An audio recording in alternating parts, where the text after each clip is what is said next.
Muy buenas tardes para todos ustedes. Es la invitación en este otro video muy importante. Se llama Géneros literarios en la Biblia. Y para esto definimos qué es un género literario.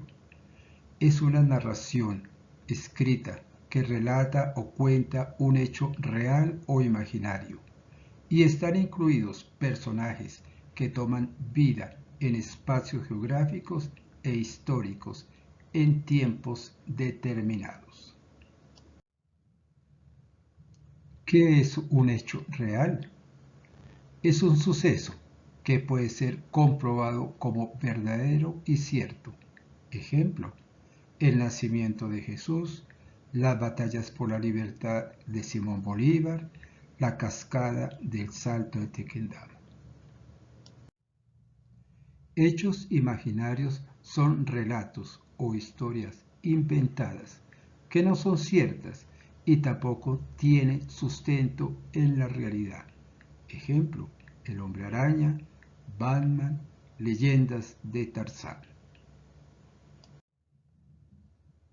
La Biblia, con la variedad de libros y cuyos autores que proceden de diferentes épocas y siglos, estilos, maneras de redactar y un sinfín de características y cualidades inspirados por Dios, los escribas fueron colocando palabras, frases, párrafos, textos más o menos organizados e imprimieron en sus escritos maneras y formas muy especiales para que el pueblo de Dios comprendiera su palabra y sus designios. Desde el siglo pasado, los estudiosos en el campo de la literatura e historia bíblica han descubierto que en la Biblia hay muchos géneros literarios. Ejemplo, en el libro de Marcos o en el Evangelio de San Mateo hay diversas formas literarias. Pertenecen al género evangelio, pero dentro de él contiene parábolas, relatos históricos, refranes, sentencias, poesías. Géneros literarios que se encuentran en los libros de la Biblia. Hay relatos históricos, sagas, mitos, cuentos, querellas judiciales, fábulas, sermones, exhortaciones, confesiones de fe. También encontramos narraciones didácticas, parábolas, sentencias proféticas, refranes, discursos, poesías, oraciones, cantos, cartas. En los géneros literarios contienen figuras literarias. Definición. Estas figuras literarias son giros especiales del lenguaje empleados para embellecer lo que se está escribiendo, con fines estéticos y persuasivos para atraer la atención de quien lee o escucha. Algunas de estas figuras literarias tenemos la metáfora. Viene en la palabra meta, que significa más allá, y fora, forma, más allá de la forma. Ir más allá o trasladar del sentido de una palabra por otra. Ejemplo, envuelto de dolor, tapado de oro. Miré las perlas de su boca. El sol iluminaba una calle triste, etc. Otra figura literaria es el símil. Es resaltar la semejanza o parecido entre una cosa o algo y otro. Ejemplo, Miguel es alto como una escalera. Brasil es un país parecido a un continente. Tenía los ojos más negros que la noche oscura. Hipérbole o exageración, una forma de metáfora que atribuye a un término elementos exagerados, agrandando así el significado hasta los extremos, para dejar en claro lo que se busca. Ejemplo, me estoy muriendo de la sed. Personificación consiste en atribuir cualidades humanas a un objeto. Ejemplo, el río corre veloz por la ladera. El sol le sonreía a los aventureros. Otra figura, anáfora, consiste en la repetición rítmica de sonidos o sílabas dentro de un verso o una frase. Ejemplo, tú y tus miedos, tú y tus fracasos, tú y tus ganas de perder. Vivos se lo llevaron y vivos los queremos. Otra figura, alegoría, ocurre cuando nos referimos a algo sin nombrarlo, sino a través de un conjunto de asociaciones metafóricas o alusiones indirectas. Ejemplo, cuando te fuiste lo perdí todo, sufrió mucho. Encontré un tesoro en ti, una relación muy valiosa. Yo sí tengo callos en las manos, sí soy un trabajador. Otra, onomatopeya, consiste en la representación verbal de un sonido mediante su equivalente hablado. Ejemplo, tic-toc, tic-toc, el reloj. Pum, pum, pum, la artillería antiaérea. Swish, el sable de luz.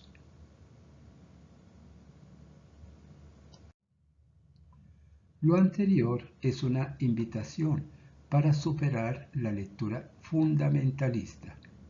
Lectura fundamentalista es interpretar la Biblia al pie de la letra, sin tener en cuenta que Dios inspiró a los que escribieron la Biblia con maneras y estilos literarios muy distintos y diversos.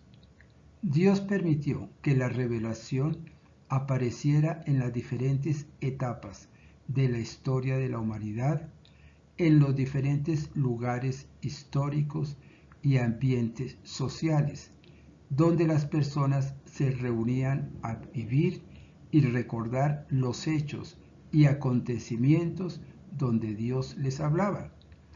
Por lo anterior, cada uno de nosotros, al hacer un estudio de la Biblia y con las cartillas que tenemos, de verdad nos va a ayudar poco a poco a superar esas lecturas fundamentalistas. Ahora vamos a recordar en algunos géneros literarios esos que estudiamos una vez en el colegio. Empezamos con el género mítico. Mito viene de la palabra griega mitos y significa leyenda, ficción o algo ficticio. El mito es una narración ficticia, es algo que se escribe desde tu imaginación. Desde tus inventos creas personajes y creas una historia inventada. Por eso se dice que es ficticia. Pero esta creación inventada intenta dejar una enseñanza, una explicación de alguna realidad.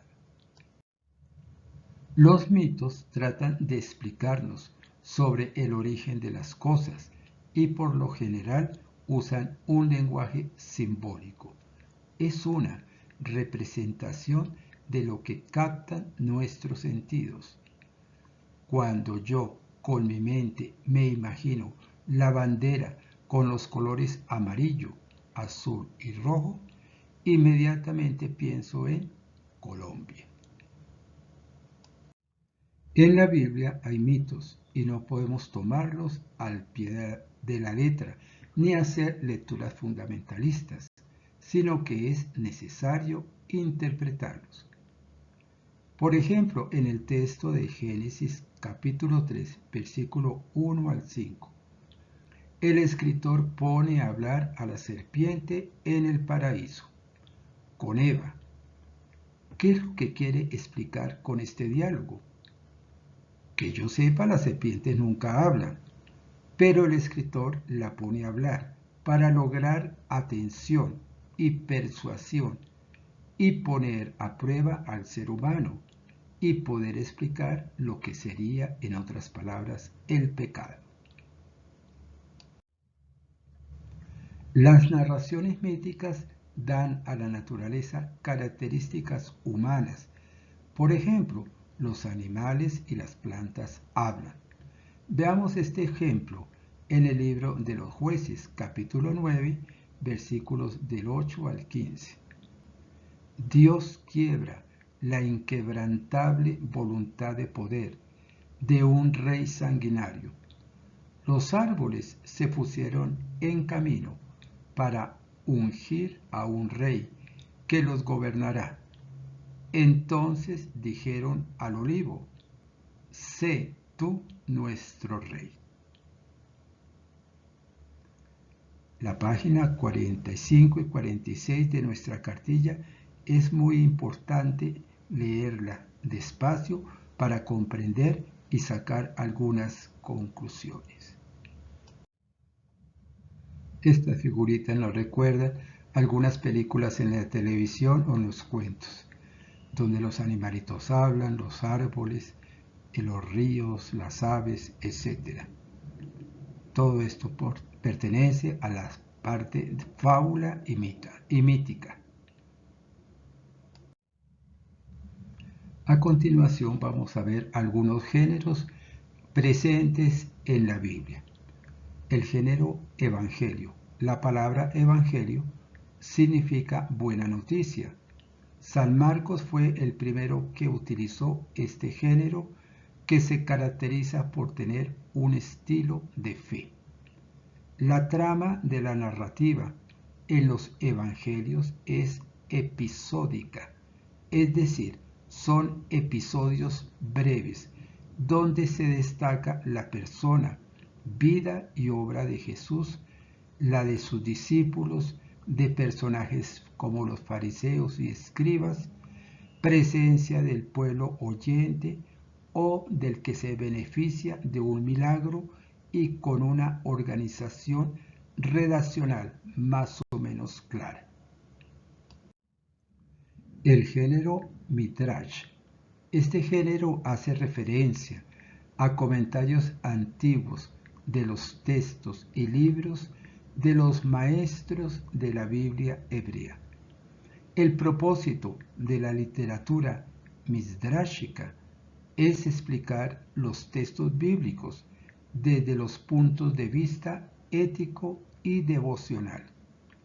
La actitud midrásica surgió en el pueblo del Antiguo Testamento por una necesidad vital: conocer la voluntad de Dios manifestada en los libros sagrados, no en términos abstractos o científicos, sino de modo sencillo y popular, adaptado y actualizado a las exigencias del presente.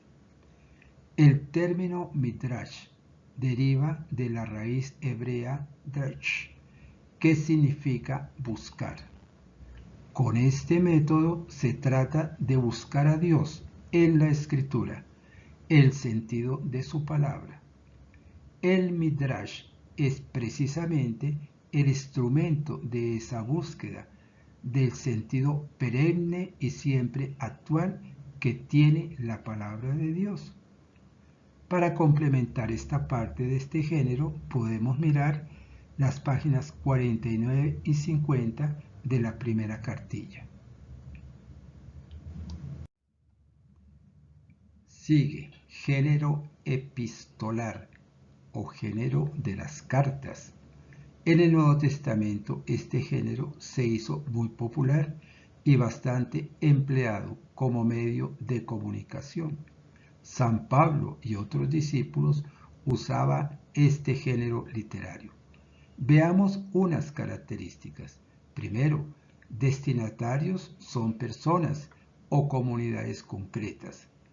La finalidad era tratar algunos temas y dar respuestas a asuntos o inquietudes y muchas veces corregir. En las cartas también encontramos secciones doctrinales y exhortativas. En el siguiente dibujo tenemos las epístolas o cartas paulinas. ¿Cuál paulinas? Pues es del apóstol San Pablo. Y ahí tenemos la carta de San Pablo a los romanos, primera y segunda de Corintios, Gálatas, Efesios, Filipenses, Colosenses, primera, segunda de Tesalonicenses, primera de Timoteo, segunda de Timoteo, Tito y Filemón. Un bloque de las cartas paulinas. Estructura de este género de carta o epístola. Primero, inician y terminan con un saludo. Segundo, cuerpo de la carta. Tratan puntos principales, detalles, oraciones y bendiciones. Y tercero, despedida y saludo final. Podemos mirar en nuestra cartilla número 1 en las páginas 51 y 52 y vamos a tener una mejor comprensión. Género profético. La profecía bíblica corresponde a la aparición de Dios o de un mensajero divino, quien, por medio de un mensaje o a través de una visión o un sueño, le revela al profeta eventos y situaciones relacionados con su vida personal o más frecuentemente con el devenir de Israel como nación y como pueblo elegido de Dios. Se caracteriza este género profético porque busca transmitir la voluntad de Dios al pueblo en las circunstancias concretas que vive. Predomina este género en el Antiguo Testamento. La predicación dentro del género profético tiene varias partes. Primero, denuncian la idolatría, la injusticia, la desconfianza, el formalismo y la hipocresía. Anuncian la religión interior, la santidad, la justicia social, la confianza, el amor. El profeta o profetisa recibe de Dios mensajes para comunicar a su pueblo a través de sueños, visiones, intuiciones, revelaciones o interpretaciones de la realidad social y religiosa. El profeta siempre habla en nombre de Dios. Comunica la voluntad de Dios, que pueden ser sucesos futuros o juicios. Para una mayor comprensión, leemos en nuestro libro número 1 en la página 53 y 54. Finalmente encontramos el género apocalíptico. Apocalíptico, por lo tanto, se refiere a los escritos que emplean un lenguaje simbólico o figurativo, con el objeto de describir una intervención de parte de Dios. Proviene de una palabra griega que significa revelación o develar, y tiene como finalidad consolar y dar esperanza al pueblo fiel. También expresa el juicio de Dios sobre la historia de la humanidad. Leamos nuestra cartilla número 1 en la página 55 y 56.